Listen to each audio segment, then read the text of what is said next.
తమిళనాడులో బీఎస్పీ చీఫ్ని హత్య చేసినటువంటి వాడిని స్టాలిన్ ప్రభుత్వం లేపేపించింది. ఇది చాలా కీలకమైనటువంటి అంశం.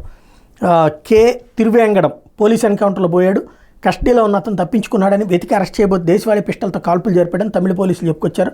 ఆత్మరక్షణ కోసం పోలీసులు జరిపిన ఎదురుకాల్పులో తిరువేంగడం చనిపోయాడని స్పష్టం చేశారు. ఆర్మ్స్ట్రాంగ్ హత్యకు వినియోగించిన స్వాధీనం చేసుకునేందుకు నిందితుడిని పట్టుకున్నాము.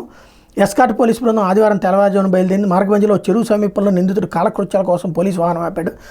ఆ సమయంలో ఎస్కాట్ పోలీసులు దోసేసి అక్కడి నుంచి నిందితుడు పరారయ్యాడు.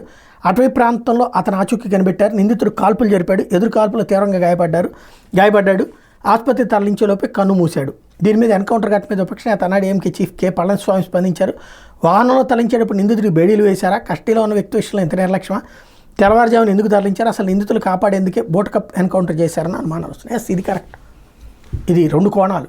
ఒకటి, నిందితులు కాపాడేందుకని నేను అనుకోను, కానీ కవర్ చేయాలి. ఇప్పుడు దళిత సామాజిక వర్గం అసహనంతో రగిలిపోతుంది.